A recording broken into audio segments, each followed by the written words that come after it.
TMW Online, The Melanated Way.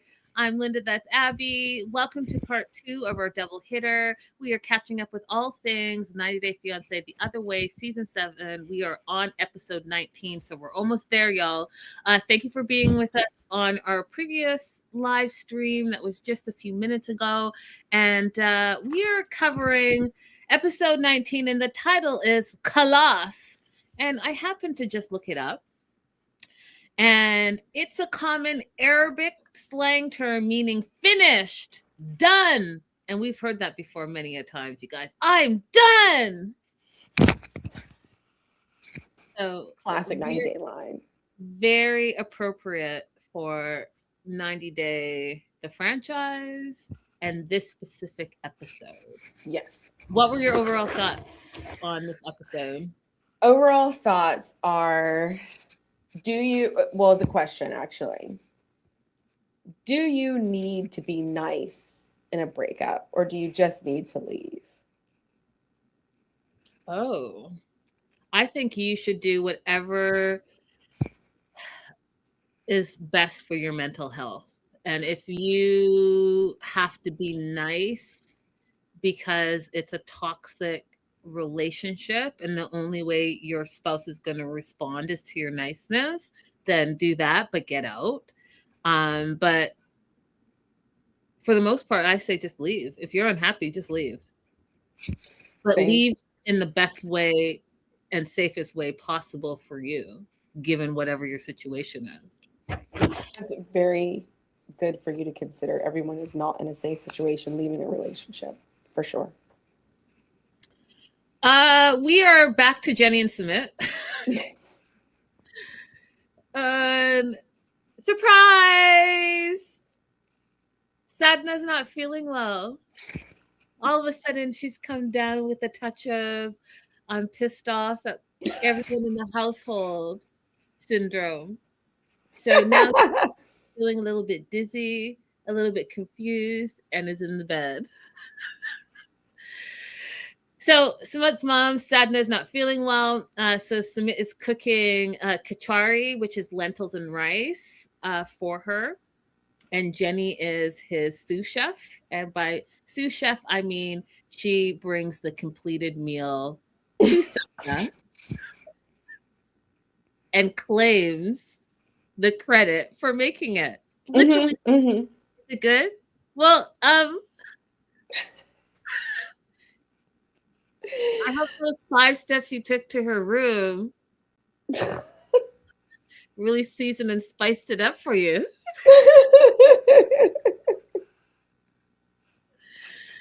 There's tension in the house. Emotions are high.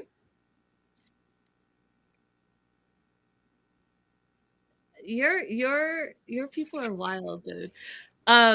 Tensions are high in the house. Emotions are high in the house. There's stress in the house, all because Sumit approached his mom and told Sadna that she was too controlling.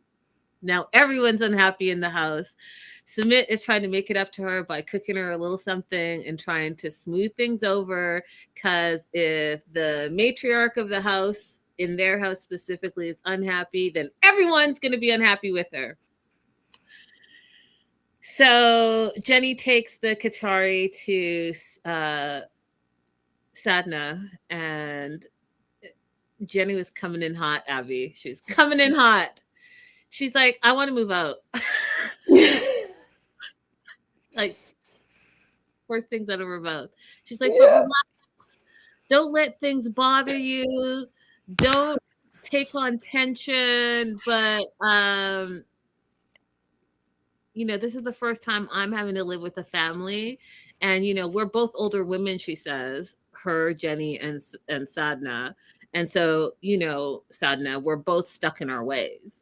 And none of us are going to change. So guess what? We're moving out. We're going to move back to our old apartment, she says, where we can be happy and free to do anything. Do you understand how that whole conversation was absolutely terrible? She could have worded it way better, because now she's going to be on the defensive. But you're basically you're basically telling her that you're not happy in her place, that you can't do anything in your place, that you don't feel free to move about freely in the space. So like these are all attacks. I just really feel like she could have worded it better. I don't think she could word this better. This is a conversation that doesn't need to be had right now. Jenny said, "Oh, Sadna feels bad. Let me just take that knife that's in her back and just twist it to the left a little bit." Like, what are you doing, Jenny? She's like, don't feel bad. Don't feel horrible. Your dog got ran over. Like, what, Jenny? What is this news? She then goes on, right, to say, I can't put up with it. Like, she literally says this aloud to Sadna's face, that she can't put up with this anymore. And so we're moving. And when I say that the controlling Sadna let that go in one ear and out the other ear, she wasn't having it. She did not care what Jenny was saying. She was like, no, Jenny will live with us. Period. Full stop. Goes on to say, and you know, one of the funny things I think about often too is translators. Because sometimes, you know, translators, they don't translate, and some words don't translate. I understand that. But sometimes they take like the shortcut translation around. Because Sadna basically said, y'all are not moving. You're not going anywhere. You are going to live with us.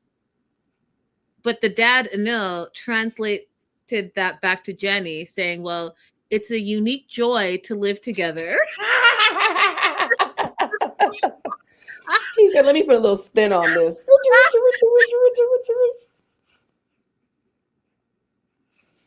Nowhere in there Sadna doesn't even speak like that, but I love that for her, because I was like, you know what, Jenny, you've been there for 6 years. You should have been picked up the language by now. And so they're basically, Anil and Sadna are basically ordering Jenny to live there. Jenny goes on to say, you know, I'm too old for this. And Anil's like, don't worry, things will be okay. This is normal. Families fight, but then things smooth over and it's no problem. And Jenny's like, no, I want to move out. We want to move out. And I've made up my mind. And one of the things I wanted to ask you guys in the live chat, as well as if you're watching the replay, but Abby right now, is I've noticed, and I'm wondering if you guys have noticed, all these unilateral decisions that are being made in these partnerships. So Jenny decided that she wants to go. She had no conversation with her husband and has made this decision. And not only made it, she announced it to the family before she even talked to her husband. And I find that we've seen that as well a lot with Manon. Manon makes unilateral decisions without discussing it with her husband. What are your thoughts on that? In this case, I think that Jenny might be adopting the way that Submit does things and the way that he communicates with her, because when they moved into his house, remember, he told her, we're just going to stay here for a little while because we need to get our money together. It's not going to be always. But then to camera, he tells us, I've always wanted to live with my parents. This is where I want to spend the rest of my life. This is a dream come true for me. So I feel like she's adapting to his form of communication, where they simply tell each other small things and do whatever they want outside of that, hoping to drag their partner along. And do I feel bad that Jenny has done this? No, because how many times have we seen Submit lie to her face? Okay.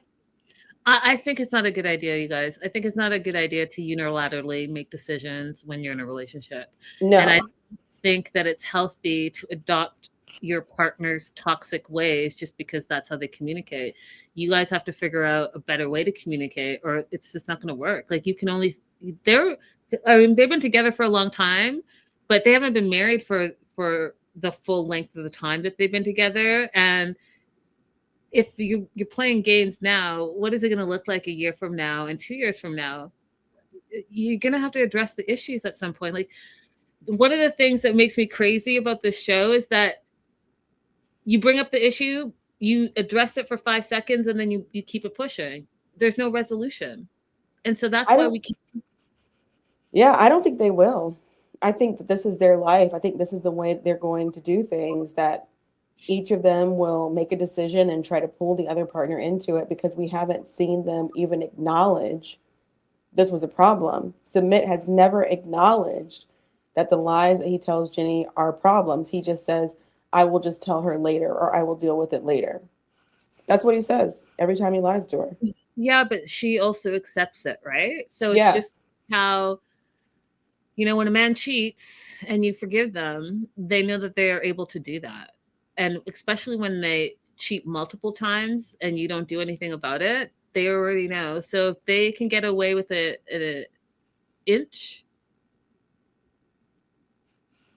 becomes a foot. That being said, Jenny says, we want to move out. I've made up my mind. And Sadhna looks her dead in her face and says, no, you will stay.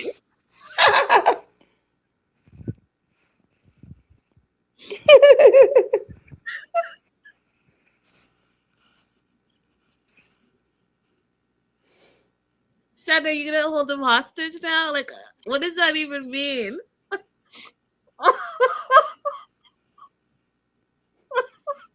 And from her perspective, it's important that Submit and Jenny stay with her because what? Like what's her angle on this, if you know? Why is it important that they stay in the house with her? You will stay.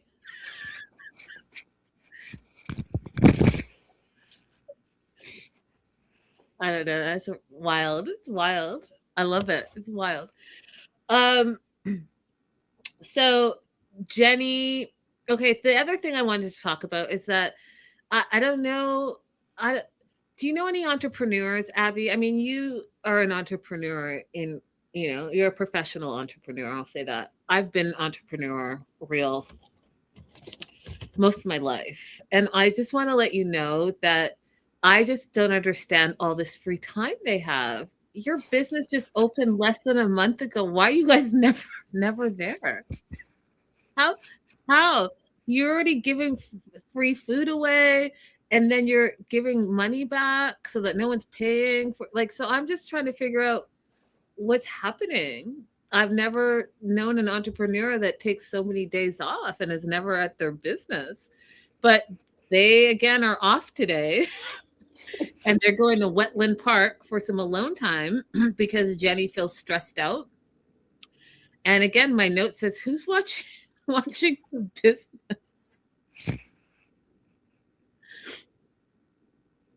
They go to a bird sanctuary. That's the Wetland Park. And Jenny's like, I wanted to go to the mall. With what money? Y'all moved into mama and daddy's house because you ain't got no money. So what's at the mall for you? Air condition. Oh, that's old people talk. It's true, actually. As an American. Is that why you guys go to the mall, for air conditioning? A lot of times, you guys, I'm sorry to be exposing one of our secrets to my fellow Americans in the chat. A lot of times, if we're in a foreign country and the weather is unbearable, we will simply go to an indoor place for air conditioning. Oh. We were not made to be uncomfortable. Who? We Americans? Is that who you're talking? You Americans? That's the we in this? That's the we. Exactly. Same reason. We're not made to be uncomfortable. No, same reason we want ice in our water. Oh dear God, we were not made to drink room temperature water. Please stop doing that to us. Oh God, I can't have this conversation with you right now, to be honest. Because technically room temperature water is better for your body. And it is. I will agree with you. Okay. But we want to be refreshed. What I do know, basically, Tina. what I do know in Canada, older people like to go to the mall to walk and get their exercise as well as have their community. And so they'll go and like there's like common sitting areas. They'll sit and they'll chat and they'll get their teas and all of that stuff. But then they'll also walk around and you will see people like speed walking through the mall. So I understand that part. We know Jenny ain't going to walk. Jenny is not going to the mall to walk. Yeah.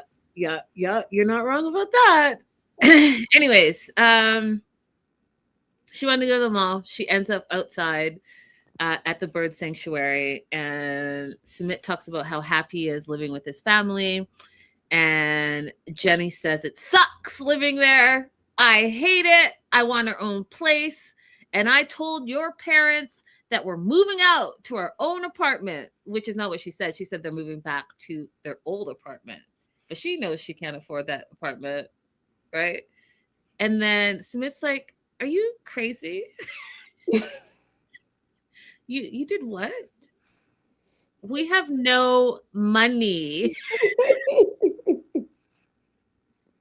Where are we going to go? We have no money. We have a business that we're never at. He didn't say that, I'm telling you. That we're never at, that is making no money. So where are we going exactly? Jenny screams, I can't. It was like a very guttural scream. Did you notice that, Abby? Yes. And she freaks out. She says she has no freedom or happiness, and I'm going to leave with or without you. And we get the infamous Khalas. In Arabic means I'm done. But you know what? Jenny was so real for the bra and underwear comment, though, because sometimes my son will have a friend over, and I get irritated because I can't leave my bedroom because I've already undressed.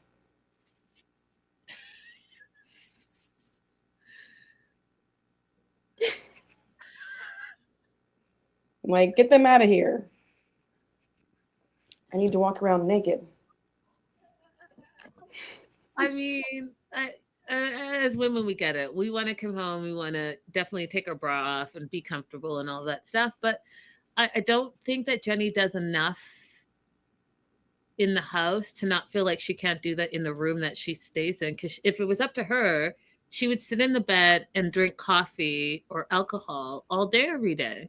So I don't know if I really believe that she can't just wear a t-shirt and her shorts and feel comfortable, because it's not like she's in the kitchen making food with the rest of the family. Well, she can't, because Sadna is expecting her to come and help out with doing certain duties in the house. So Sadna coming into the room. That, though, Abby, she's not doing those things. I agree. She's not doing them, but Sadna is still there nitpicking at her. So she doesn't like her saying, why are you laying down? You need to get up. You need to do this. You need to do that. That she doesn't like that. She doesn't want to do it. And she doesn't want to be told to do it. She doesn't want to be reminded to do it. She doesn't want to participate in the household. Listen, Jenny, I think sadness partially keeping you alive. Basically, like, because at that age, you need to keep your mind stimulated. You need to keep your body moving. And you're just gonna, I'm not even joking, like, because I called you a sloth before, so you probably think I'm joking. But like, if you want to enjoy the years that you have left in life, you got to move your body. You got to use your brain, or else it's going to be treacherous. Yeah. Listen, go look at the stats. A lot of people who retire, unfortunately, pass away within 2 years of retirement. They don't even get to enjoy their retirement because they don't do anything. They just sit around doing nothing. And so, what's the plan once you retire, right? You need to have a whole new plan in life, whether that means you're walking the mall, you're knitting, you're reading, whatever. You still have to be active, mind, body, and soul. Tina says, remember when they went through Jenny's things when they first moved in? No thanks, I'd be out too. Yeah, that was wild. That was wild. It's another example. Yeah. Anything else for Jenny and Submit? No. Okay, let's move on to Manon and Anthony. Yes. What were your thoughts on this segment of Manon and Anthony? I'm sorry that I have to reiterate. My one thought was, why? Why are we doing this? Why are you forcing yourself? Why did you buy a house in this city?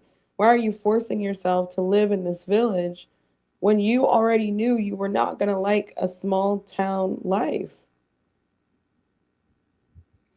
I don't, and I do understand that just like in the move, you can have some anxiety. I had a little panic attack on the plane when I was moving to Mexico. But it wasn't because I thought like I'm setting myself up for the rest of my life in a bad way. It was just because I was like, "Oh my god, is my apartment really going to be a nice apartment? Am I going to like my job?" You know? So I understand having a little bit of anxiety about a move, but like nothing about this place makes you happy.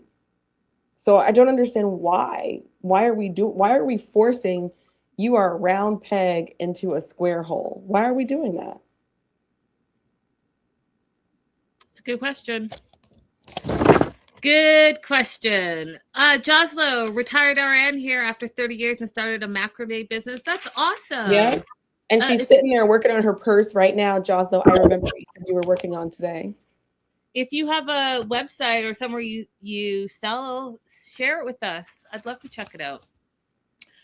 Okay, it's Anthony's first day at work, and he is saying how it's been a rough few days in their new house because the village is so remote. They've had issues with getting enough food for the house. They didn't have a fridge yet. The fridge is getting delivered today. They didn't have internet, so they have to deal with that and, groceries. So there's nothing available, as we find out later in this episode, close to them. They have to go to it, right? So he's like, Manon's going to have to deal with it all while he's at work, and he already knows that that's probably going to be an issue for her. And so he's up early and he's already like starting to unpack so that things can be a little organized for when Manon and Benjamin wake up, so that, I think he knows his wife, you guys. I really do. So before he's going to work, he's setting stuff up, putting food easily available in front of her for her to take care of her son as if she was a babysitter, right? Because that's what you do. Well, that's what you do for babysitters, really, right? So Manon's trying not to freak out. It's her first day being a stay-at-home mom, and she decides that she wants to go for a little quick stroll with Ben through the village, and she wants to, quote, prove that she can do this. And she's worried because she's got no car, it's a new village, and she doesn't know anyone. So, you would think, yeah, okay, let's go explore, maybe meet some neighbors, see what's out there. But I don't think that that's how she's looking at it. I think she's looking at it like, I'm stuck. Let me see how stuck I am. And so she starts to go on the stroller walk. She has a little snag getting out of the house. Kid almost goes flying out of the stroller, but neither here nor there. They got through that. And as she's walking, she's like, you know what? We're definitely not in LA anymore. There's nothing here. It was all like small, narrow streets, but it actually looked really beautiful, very picturesque as far as I was concerned. But she did find a chocolate store. And so she goes in the chocolate store, she buys some chocolate and talks to the woman that was working there and asks a bunch of stuff, finds out it's the only store in the little village. There's the chocolate shop and a hairdresser place. And if she needs anything else, like she was asking about a pharmacy or a bakery, that she has to go to St. Ambrose, which is 2 kilometers away. Now, that's not that far, you guys. 2 kilometers is not that far. And the shopkeeper literally says, you can take a bus there. And she was like, oh, there are buses? Okay. I just want you guys to keep that in the back of your mind, because the way Manon reacts is crazy to me. Because to me, I heard, oh, I have an option, right? Women get on the bus with their children every day. Taking public transit, it's not that hard. I mean, you walk just down the hill, and now you just have to find out where the bus route is, and the bus is going to take you 2 kilometers. That's not even going to take you 30 minutes. Anyways, she has a panic attack. There's nothing here she heard. There's nothing here. There's no pharmacy. There's no bakery. She feels stuck, and she's not made for this. Her anxiety comes up, and she's literally in the middle of the street with her child having a full-on panic attack. A full-on panic attack. Because she heard the shopkeeper say, you need a car. That's what she heard. So when the shopkeeper said there's a bus that comes at 7:15 in the morning, she heard, you need a car. And why did she hear that? Because Manon can't picture herself taking a bus. She's the same person, you know, she's very like labeled, and she can't see herself taking a bus. That's why she didn't hear that she has the ability to still be mobile, but just in a different way. She heard, you need a car. And nowhere in there did that shopkeeper say that to her. So she has this panic attack. She's freaking out. It's too many changes for her. She said it's too much. She's freaking out.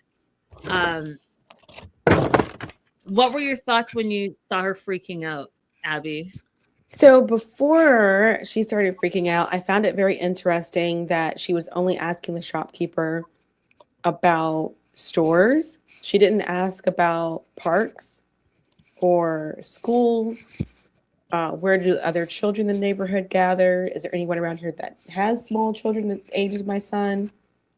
So she's not even operating in a way that I would say is like child first, because those would have been the questions that I asked if I was in a new neighborhood with my child, you know?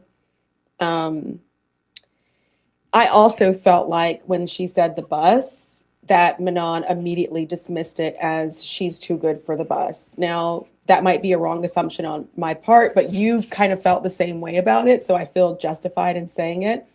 It's actually amazing to me how many people think that they're too good for public transportation. I would tell my clients sometimes, if they ask me for a ride to court, I would tell them which bus will get them there, and they would recoil at the thought of riding the bus. But I ride the bus, I ride the train. Like, I believe in public transportation. So it was just, those are the two feelings I had before she started freaking out, and it made me less sympathetic to what may have been an authentic anxiety attack. Mm-hmm. Jocelyn says, yes, Anthony would have asked. He absolutely would have, right? He would have. She's not used to being with her child. So it's not for front of mind for her at all, which is, you know, interesting.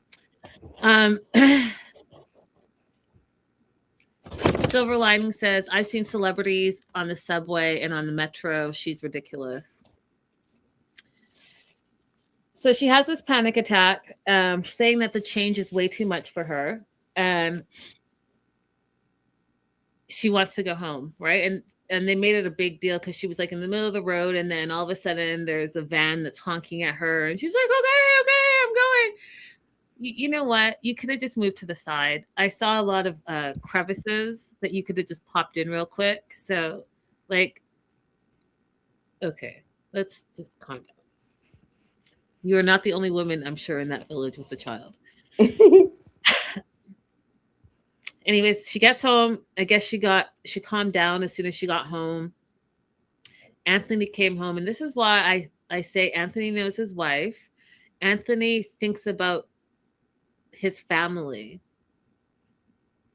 Because what did he do? Like, she's a babysitter, he brought her flowers for her first day staying at home, taking care of their child.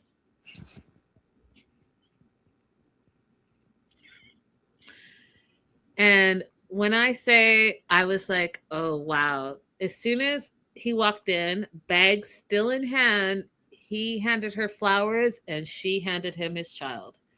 And said, "All yours now." Now he has the baby in one hand, like 4 or 5 bags in the other hand, because he's also stopped off to do some shopping because he thinks about his family before he came home.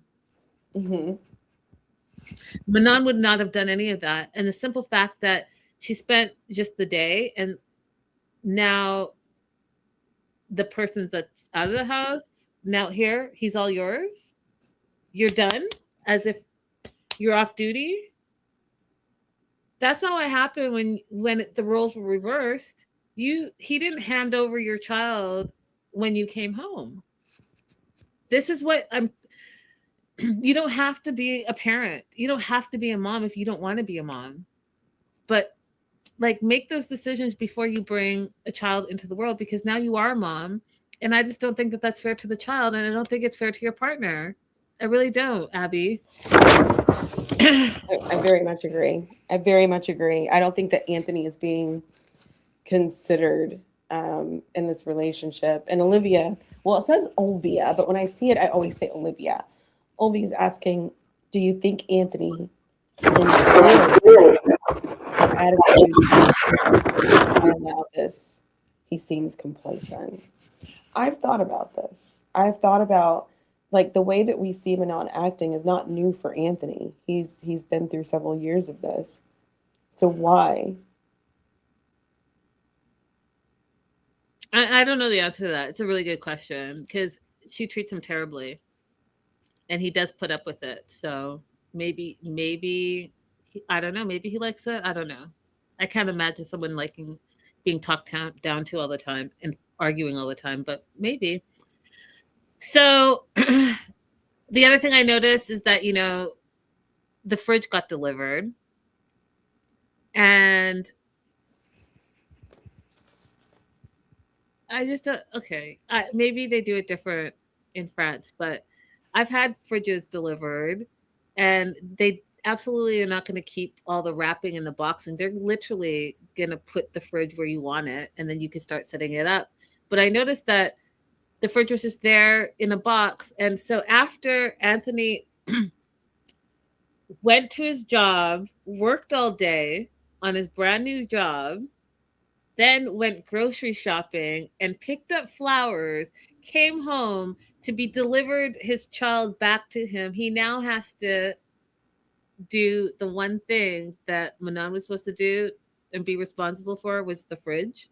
He now has to take care of that and make sure it gets installed. And then he's probably going to be the one that, loads it up. I just does Ben's bedtime routine. Yeah. Yeah. There's a part of me that thinks maybe the backstory here is that he wanted the child, and Manon was like, I'm not really so much into kids, but the compromise could be, if I have a child, then you do the heavy lifting. Like, maybe that's what we're missing. That would make some of this make some sense. But otherwise, I don't know. I don't know. So while he is unboxing the fridge, she tells him about her panic attack and how she went into town. She had a panic attack and there's nothing in town. She feels stuck. She needs a car. And he explains, well, we got the car. It's just going to take a month to get here. And she's like, I don't want to wait a month. And she's not taking the bus. So she's upset. Then she gets more upset because he found out on his first day that there are going to be days where he has to do overnights because it's a camp.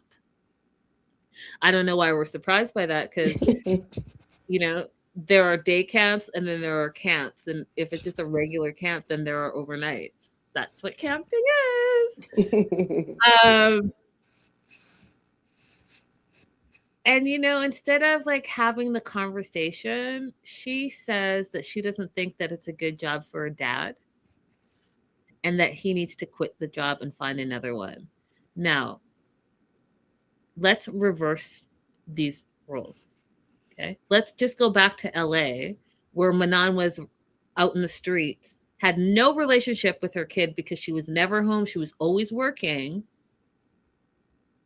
What are you telling this man? That you guys have already decided that you were going to switch roles and he was going to be the provider. You're now telling me he needs to quit that job because there may be some overnights, and her words, she's going to be a single parent overnight. There was one part of this I felt her on, which was being in a new place where you don't have access to things like medical providers or police officers. That would make me nervous at night. That's the only part. They don't have access to that? How do you know that? I don't know that. I assumed it. So maybe they do. But like being in a new place overnight, that did make me nervous. That's the one thing that I could see about her complaints. But other than that, I think that she made some really rude comments to him, and she's not living up to what they said that they were going to do, that he's going to be the provider, which means that he's going to have to work whatever job he can get. She's saying you got to quit that job and get a better job. What jobs do they think that he's qualified for? And how often is he going to have an opportunity that part of the requirement for the job is that you speak English? Exactly. Like here in the US, he could probably qualify for some type of contractor jobs that are especially set aside for ex-military. But if you don't have that going for you and you're in a foreign country, what jobs do you think he's going to suddenly get where he's highly paid? He's not going to be able to go into like human resources. You know what I mean? He's not going to be able to go into engineering field. Like why do you saying you need to quit that job and get a higher paying job and a job that's more friendly for families? I don't understand. There's no realistic job for what she's demanding. Listen, she's never happy with anything, period, full stop. She's never happy with anything. But again, in our previous episode, I said the same thing. If she's not happy with herself and she's not happy with her situation, she's absolutely not going to be happy with anything around her, including her own family. It's terrible. I think it's really, really terrible and really, really miserable and really, really selfish. Hey, Jessica. Hey, Jessica says, yay, another one. And Olvia says, why couldn't they switch roles in the U.S.? Why couldn't they deal with their problems in the U.S. as well? That's an excellent question. Tina says, the men I know that with wives that work honestly have never been successful at a job or a career, so I don't know. And then another good point is, like, what other job he's going to get in French? He doesn't speak the language fluently, although I commend him for trying. And I do think he speaks more than we are aware of because we've seen him engage in conversation. And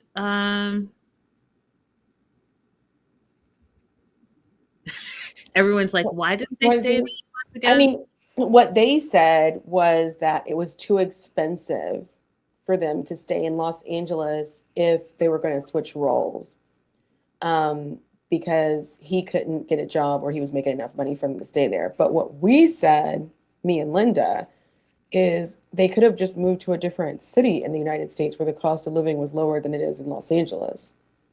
We didn't hear them address why they didn't consider just moving to a different city, because the amount of money they got selling their house in LA, they could have easily gotten a decent house in Texas, for example. Exactly. And it wouldn't have been so far for Manon to be able to fly back every once in a while for any business related needs that she had, while at the same time having a lower cost of living where she didn't have to do as much work. So I don't know why they didn't consider that as an option. 100%. Tina says she's so negative and it's insufferable to watch every episode. You're not wrong. She tends to be very much a pessimist. Yeah, but it's also, always directed to her husband. Like, it's exhausting, I think. Like, at Yeah, some I point, couldn't. you've got to just be tired about it. Um,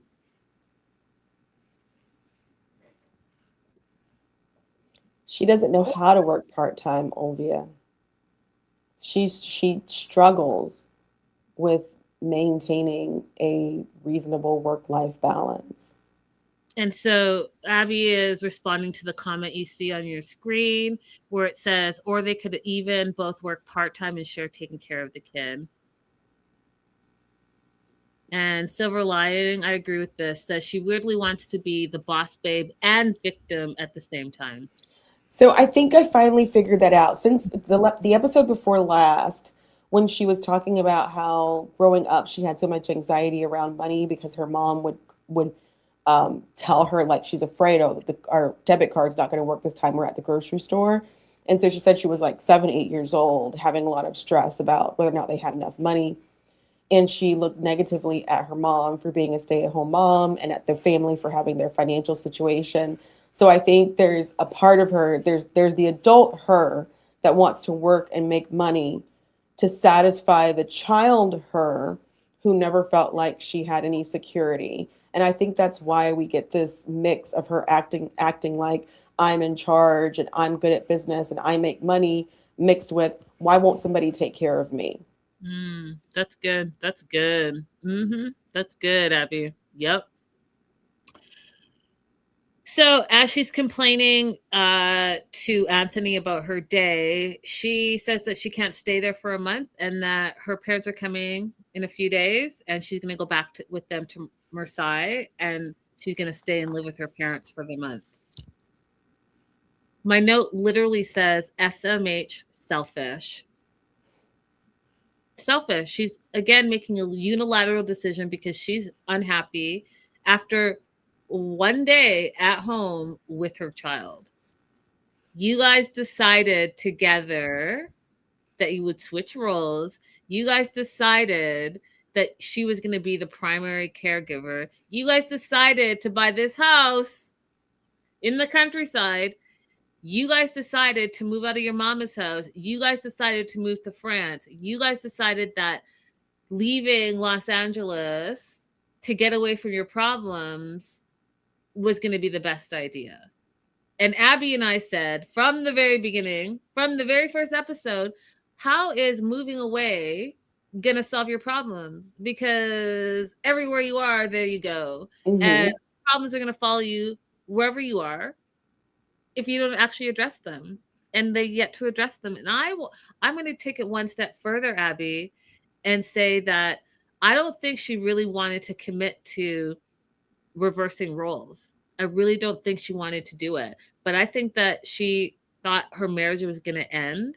And she thought if she took him to her hometown, that something would change. That he would suddenly be okay with doing all of the work at home. 100%. 100%. So it's so bad that she doesn't know if they're going to be able to save their marriage. That's how she ended their segment. She's ready to go back. And Tina is making a great point. She never wanted to live with her parents in the first place, and now she's moving back. Makes no sense because she's also complained and said how terrible her parents were and how they basically were verbally abusive to her and made her feel like nothing as she was growing up. So now she was very happy to move away, and she was even happier just this last episode that it was 2 hours away from them. So like the way she flip-flops is incredible, Abby. Mm-hmm. I just have one more thing to say about them that it's annoying me and it's probably annoying nobody else. They have yet to address his immigration status in France. It is irritating the crap out of me. Like, did they apply for him to have residency in France back when they got married? So he arrived with it? Like, what work permit is he showing for this job? I just feel like it's something that this kind of show should address because You can't just pick up and move to another country and start working. Tell us what the process was that they went through. I agree with you. I was curious to know how he got a job so quickly, what that looked like. Like, is it a work visa? Or is the UK company sponsoring him? Like, how does it work there? And was he able to do it? I mean, I don't know if it was quickly, like in a couple of months, but I wonder. I don't know. Olvi is saying maybe he's working under the table. I've heard that France is really, really strict. Same. I've heard that too. And I don't think that he would be able to work under the table and then tell the world that he's working on a show. Right. The only thing that I know about French immigration is that they don't have birthright citizenship. And so there are a lot of people in France who are actually quote unquote stateless. And they're interesting stories. If you ever go on YouTube and search stateless in France, you'll find some very interesting stories of how people ended up in France with no nationality, like no passport. And because I watch those just for personal interest, I've learned that France is really strict about obtaining employment without proper documentation. Mm. Tina has another good question. Was he stationed over there? How did they meet? That's a good question. I don't actually know what their origin story is. Yeah. She said that they met in LA, which the question for me at that point was how did she didn't obtain status in the United States through marriage. She came to the United States on her own and then they met here.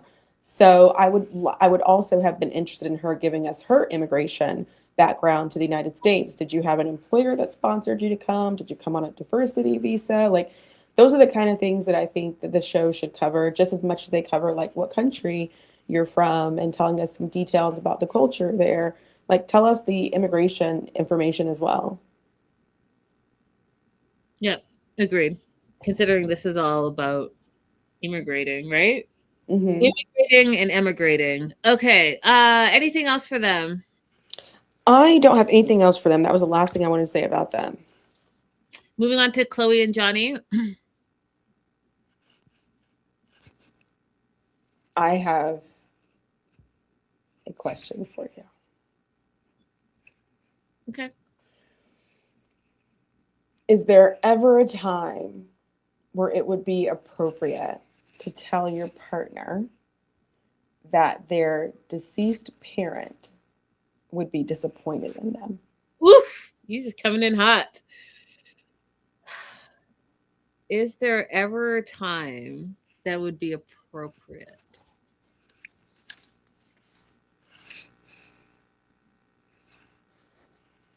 I'm going to say no.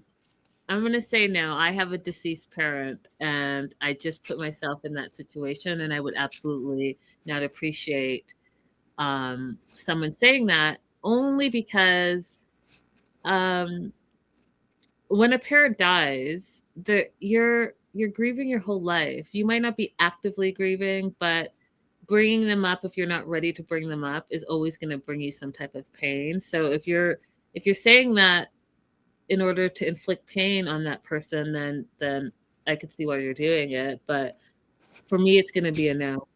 Mm-hmm. I think it's a no too. I think if you find yourself wanting to stoop that low, then you really need to walk away. You disengage, walk away, and never, ever speak to that person again because you don't need that on yourself. You don't need it for yourself. Yeah. However, when Johnny said that she said that to him, I was like, whoop. Okay.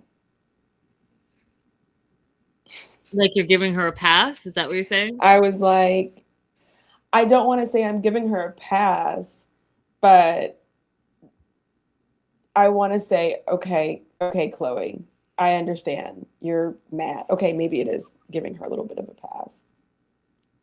I think what's happened here is that I dislike Johnny so much that it would be difficult for me to say that nothing bad should happen to him. Like, if he got hit by somebody's falling drone, it would be hard for me to be like, oh man, that's horrible. Wow. Which is probably not a good way to be. Wow. It's hard. You know how people will be like, I wouldn't want X, Y, and Z to happen to my worst enemy. I've never said that. I want bad things to happen to my worst enemies. Oh my gosh.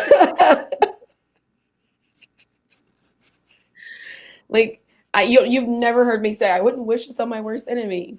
I do. I wish bad things on my enemies.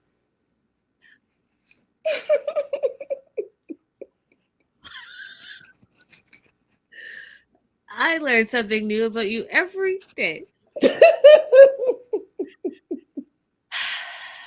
Okay, so okay,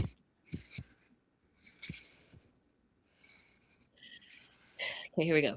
Johnny is packing up Chloe's stuff, which already is annoying me because I told you, just like with the Greta thing, like, just don't touch my shit. I don't want you to do that, but that's what he's doing. And in the meantime, he's trying to actually gaslight us, the audience, by saying, it's up to Chloe if she wants to, figure out stuff with me. I didn't really do anything. I was just being a guy and I was bored. So I asked another random woman, multiple women for nudes. And I was only going to entertain it for a second. And, that miss you text meant nothing. The sex text meant nothing. All of this outreach and cheating, whether it was physical or emotional or both, it meant nothing. I was just entertaining it for a second. And so if she wants to reconcile, like, I'll own that, but she's gonna have to just like figure it out and we can keep going forward.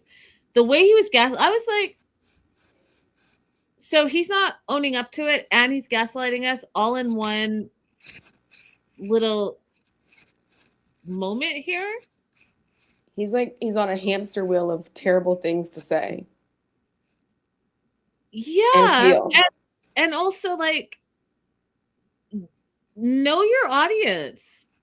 Predominantly women. Who are you? What? I was just sitting there like, oh, ew, this is the moment I knew, like, he's about to flip it. That was the moment I was like, oh, he's giving zero responsibility to himself. Zero. This is about to turn ugly quick. Tina says, I was like, sir, are you okay? Yes. At the same, like, I'm watching him and listening to the things that he was saying, and I'm like, this is just getting worse and worse and worse. And he's like, she's using everything she can to make me seem like a horrible person. No, your soliloquy right here in isolation is making you sound like a horrible person. Like, if I saw nothing that Chloe did and just listened to this speech that you just gave us, I would conclude that you were a horrible person without anything more. 100%. He was so worried about his reputation. He kept saying, but my reputation. Listen, sir, like Tina said, are you okay? Because you're gaslighting us. We're watching. And the more words that come out of your mouth, the more we're like, you know what? You suck. You are a terrible individual. And you are not taking responsibility for your own actions. You were the one that cheated. Ew. So on the flip side, Chloe's on her way to get her stuff. She's like, we're done. Because she can't put up with it. So this is what we're getting. On the one side, Johnny's like, it's up to Chloe if she wants to forgive me. And Chloe on her way there is like, we're done. It's over. Now, good for you, Chloe, for being 23 and knowing exactly when to walk away and when not to be disrespected and not to stay and not to be gaslit and not to be love bombed and all the things. Everything that he did was not okay. And I'm glad that you recognize it and you know your worth. That being said, She doesn't want to look at him. She doesn't want to talk to him. She doesn't want to be in the same room with him, but she does want her stuff. So she's going to go and get her stuff. Johnny says that he wants forgiveness because, and get this, ladies, he didn't hook up with anyone since he committed to her. Now, are you hearing the words? Right? Because this is how manipulators manipulate. He said, and I'm going to say it again because I want you guys to see it. He said he didn't hook up with anyone since he committed. Now, he's not saying he didn't cheat because he has. He's not saying he didn't, hook up, and we all know what hook up means, with anyone else, multiple else's, because he did.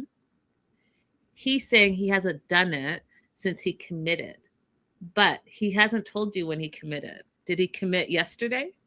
Did he commit an hour ago? Did he commit as soon as he got caught? When did he commit to her? Because in his mind, right? She still wasn't, just go back to the previous episode, you guys. She wasn't doing enough for him to even want to consider marrying her because she wasn't cooking and cleaning and all of the stuff. And he didn't want to get the marriage visa. He wanted to do the partnership visa because in his mind, you guys, he's not committed to her yet. So he's telling you everything you need to know, but he's trying to manipulate the situation. Yeah, I cheated, but I didn't cheat since I committed. But I'm not going to tell you when I committed or even if I did commit. Then he says, maybe we can be together. Wants her to talk to him because she hasn't talked to him since she left. And again, it goes back to what we talked about just in our previous episode earlier today. He is a narcissist. He thinks he's the prize.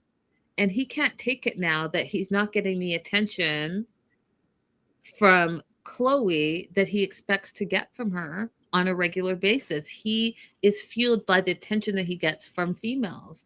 And just like what Abby said, he's easily discarding it because she's not right by his side, not giving him all the attention that he thinks he deserves because he thinks he's the prize. Now, here's the other thing that is mind-blowing to me, okay?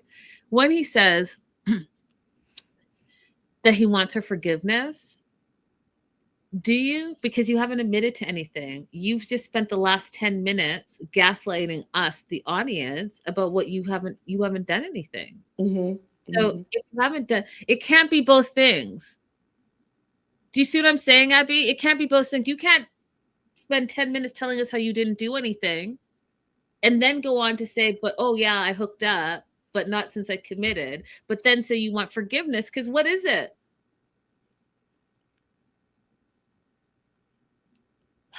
So,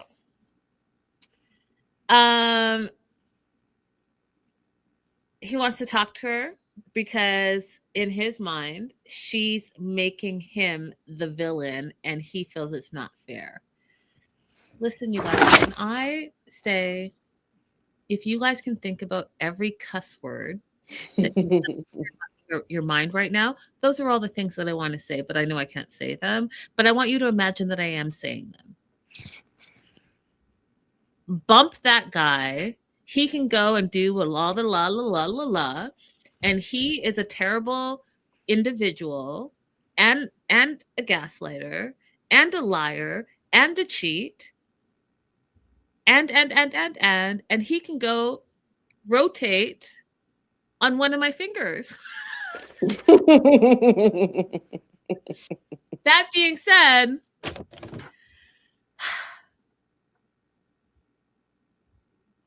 are you the villain, Johnny? Yes, you are. Chloe's not making you the villain. You've done that all by yourself. She's just pointing out how villainous you are.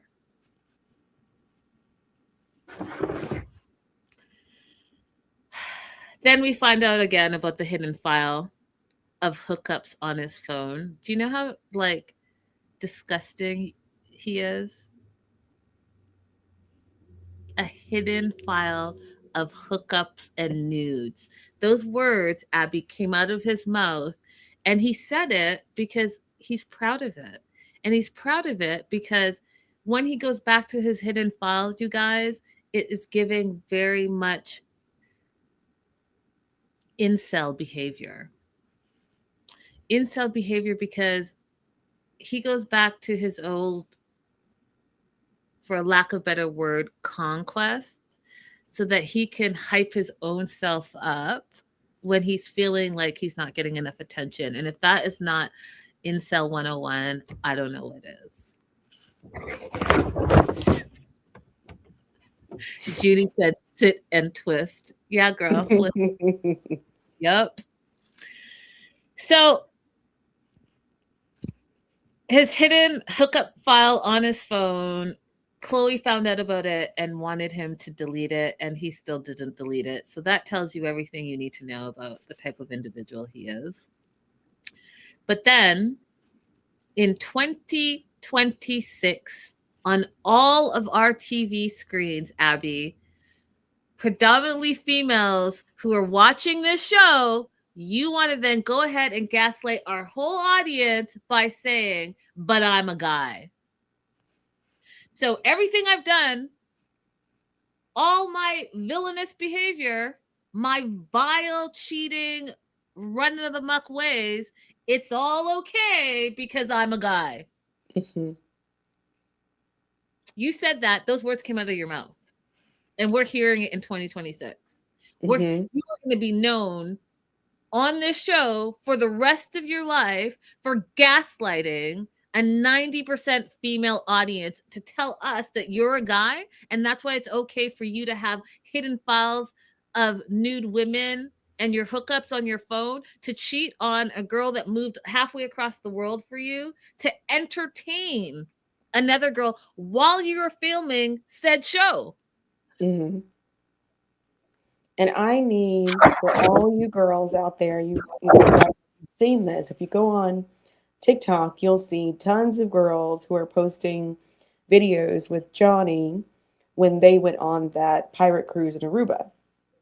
Some of them talking about more intimate details.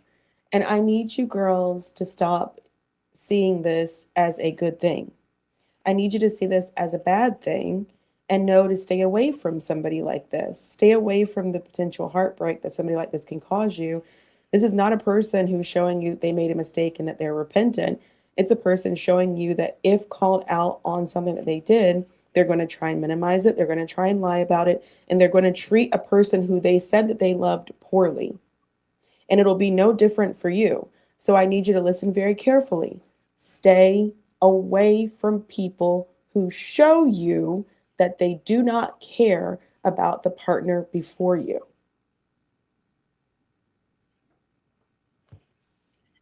Mic drop.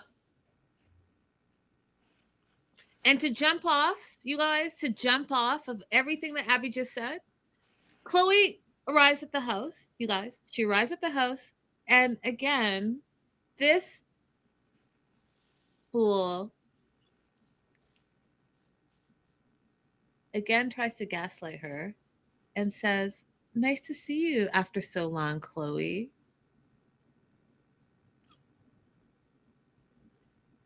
She does not fall for the nonsense. She's like, let's just get this over with.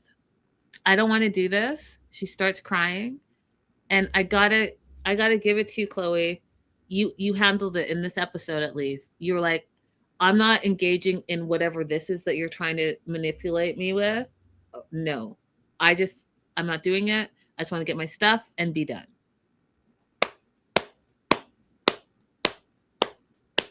That's it. Slow clap because you deserve it. That's it. Anything you want to add before I move on to the last couple? No, let's do it. Greta and Matthew. Overall thoughts on Greta and Matthew? I'm worried about anything that we may not have seen that makes Greta say that she's concerned that his sadness might turn into anger. What is making you say that, Greta? That worried me. Yep. I had the same thought. Okay, so it's 3 days since she left. Matthew again is telling us, the audience, what Greta did not do. And again, we've talked about this on our show, and Abby has mentioned it multiple times. But you got to really pay attention to how men treat the women that they were just in love with yesterday and how they talk about them. You really have to pay attention to that because it's important. And the way they can switch it up so quickly is a red flag. So 3 days since she left, he tells us, the audience, that Greta only gave their relationships 4 days to succeed, which is absolutely not true. It's not true, y'all. 6 months, right? 6 months apart. And she was, as women, we don't just wake up today and say, okay, it's over. It's been over somewhere in our mind, and we were formulating when we were walking away. Do you agree with that, Abby? I agree with that. But even if we operate under his, she only gave us 4 days to succeed, my question to him would be, why would you need more days to fail to follow through on any of the promises that you made? Why do you need more days for her to make that decision? Right. Why isn't your conversation, if Matthew was a mature man, his conversation would be, I agreed to make space for her when she arrived here, and I failed to do that. I agreed that we were going to look for a place to live that was in a city area for walking and restaurants and bookstores, and I failed to do that. He would say, there were things that we agreed to that I didn't follow through with, and I wish she would give me another chance that I could actually go back and do those things correctly. Instead, he is taking zero accountability for telling her that she stank and for failing to make any space for her in that house. Yep. I agree with you. And so the other thing that is crazy is like he just really doesn't want to take no for an answer. And she's been telling him, no, you're not my person. I'm not in love with you, like over and over and over and over again. And also taking all the responsibility for the failure of the relationship. She's taking it all on, right? Because for whatever reason, she knows that it's the only way that she's going to be able to get out of this. So we even hear from Matthew when his dad came back. The dad comes to his room, says, sorry, kid, it's over. It's over. It's been over. Greta's told you at least 50 times. Your dad is now telling you, your father is telling you to your face that it's over. But Matthew tells us to camera that he's still holding on to the idea that she, Greta, is going to come back and say, I've made a terrible mistake and it's not over.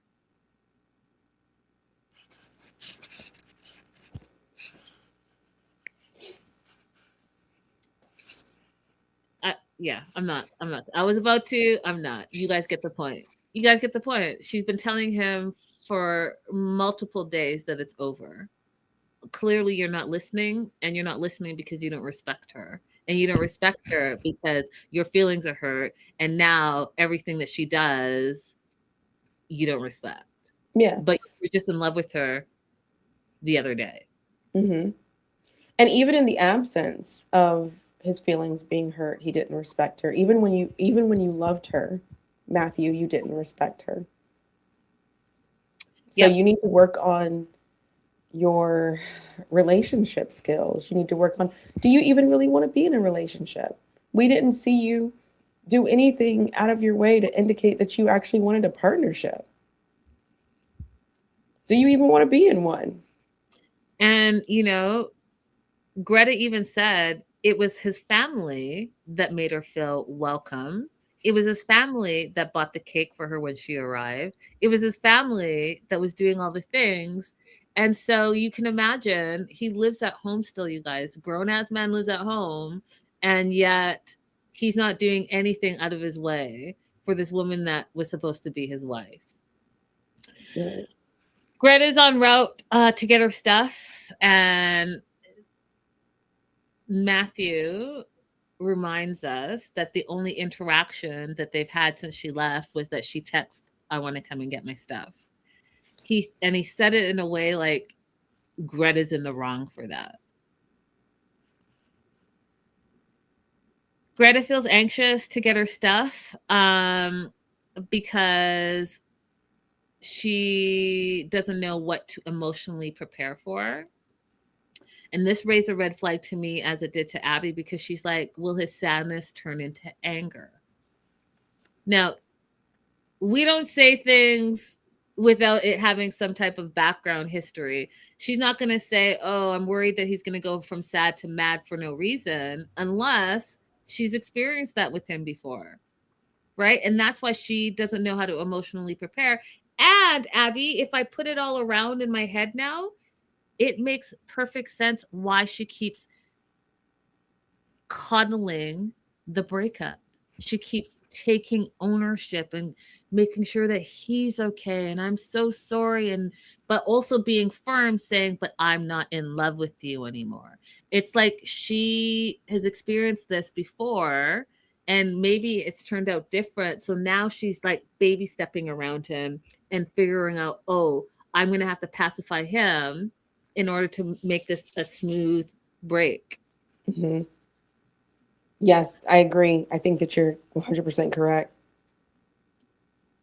Scary. That's scary business. Okay, so she gets there, knocks on the door. He opens it, cracks it open, and he has her bag packed at the door, and shoves the first suitcase out, and he's just looking at her, and she's like, I'm just here to get my stuff, and she's not even trying to interact with him, which is again, me thinking this is exactly it. Like, she's trying to keep it minimal. There's something else going on behind the scenes that we don't know about. And so first suitcase out, and then says, do you want me to help you bring the second suitcase out? And then she says, if that's okay with you, which again, now that we're talking about it out loud, you guys, this is not good. If you think about it, think about how she's like walking on eggshells to get away. He brings the suitcases to her car. He puts them in, and then here, you guys, and I don't think I'm making a mountain out of a molehill. As soon as he turns to her after he put the last suitcase in, she says, I miss you. Right? So she's pacifying him, right? Because this is the real break. She now has her stuff. I miss you, so that he's gonna feel that, I'm still loved. She still misses me. Gonna hold on to that delusion just so that she could get away, you guys. Because then this is the other thing, the cherry on the top. He says, stay safe to her. It just all clicked to me right now. She gets in the car and whisks away. And then he says to camera, to us, what he's realizing, if someone wants to leave, you have to let them. And he knows now it's the right thing. She says that she knows that this was not the future she wanted anymore. And she's homeless, she feels, because she doesn't have a home in England and she doesn't have a home in the US. And she's now worried because maybe she should have settled for moderate happiness versus risking crashing and burning. Greta, you're not going to crash and burn. Okay? You're educated. You're traveled. You're well-spoken. You are going to land just fine, my dear. Give yourself kudos for sticking to your guns. Give yourself kudos for not being manipulated, gaslit, love bombed, and sticking to what you knew was going to be best for your future. It might be uncomfortable right now. You might be sad right now, but I promise you, girlie, you're going to be just fine once you get over the breakup. You're probably going to be even better. I promise that. What do you want to add? Get home, girl, and go ahead and start finding a job and building your life, and link back up with your cat and your crochet group, and you're going to have a beautiful life because you make decisions based on actions. Agreed. You guys, thank you for joining us. And for those of you that were at both shows, we love you. Yes, thank you. Like and subscribe, and we will definitely see you at the end of the week. And till then, have an amazing rest of the week, and we'll talk to you soon. Bye. Bye.